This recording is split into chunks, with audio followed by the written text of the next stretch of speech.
All right, good morning. Good morning,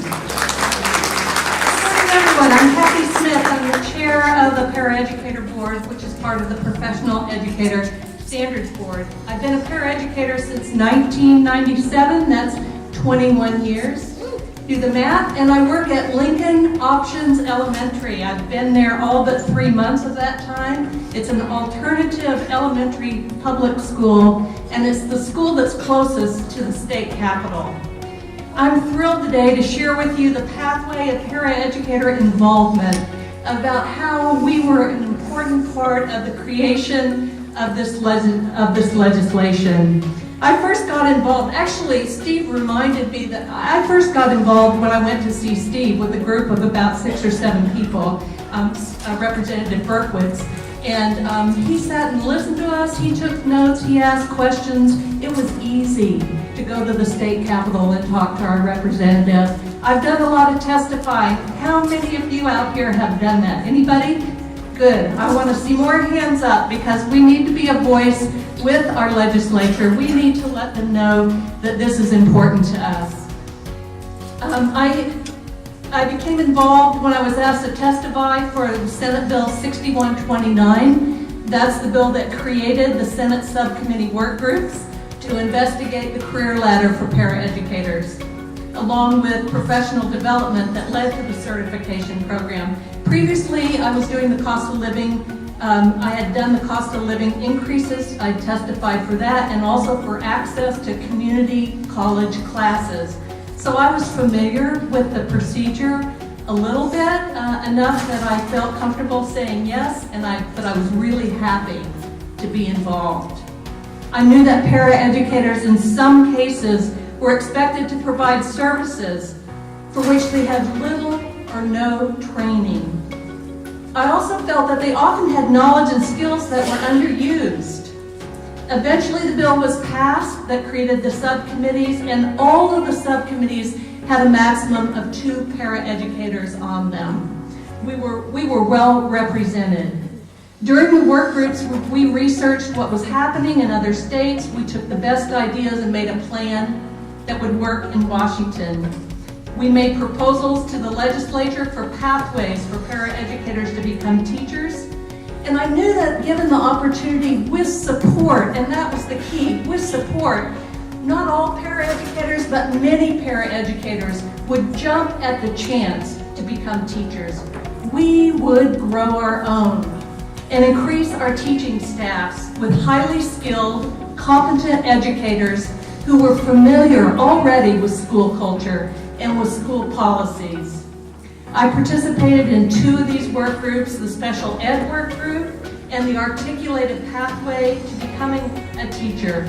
It was an incredible, exciting time. I think John L. told you about who was already in the work group, but from my perspective as a paraeducator, what was exciting to me is that we spoke freely. We all talked about what our ideas were. We shared. It was a very heartfelt experience, and it was an incredible experience. We spoke of our hopes and dreams for this paraeducator legislation.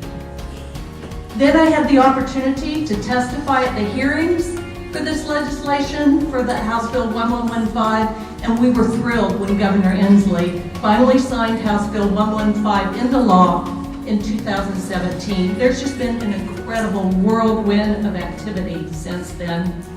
One day I got a phone call from the governor's office, and I was invited to be the chair of the Paraeducator Board.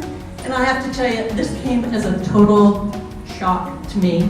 It was electrifying, and I've been certainly happy ever since that I accepted to that. We've had 4 meetings so far of the Para Board. I want to introduce Laura Rogers, who is, give her a good hand. She's representing English language learners on our board, one of 3 paraeducators. Our board has accomplished a great deal in a very short time. I am so proud of what we have done. Others on the panel have discussed our achievements, and I just want you to make sure that website is something that you know, heart and soul. The website, Paraeducator Board, Professional Educator Standards Board. Everybody in Washington State should be familiar with that, and if you're in another state, get to know us, because who knows, you could be walking down this pathway too. To close, I want to share with you a statement that originally was included in House Bill 1115 and now is on the Paraeducator Board section on the Professional Educator Standards Board website. Something that really touched me. It reads, "Paraeducators provide the majority of instruction in programs designed by the legislature to reduce the opportunity gap." Wow. I got chills down my side the first time I heard this, because it felt so true and so honest, and it gave us credit for the work that we do. I can't begin to tell you how touched I felt with the inclusion of this language.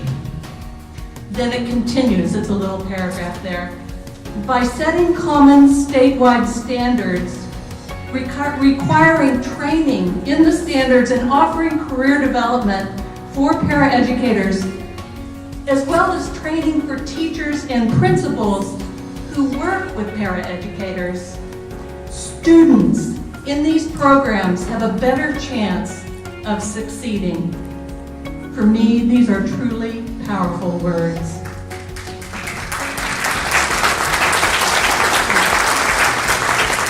And as it should be, it all comes back to the success of our students. I hope I have the opportunity to meet many of you today. Thank you so much.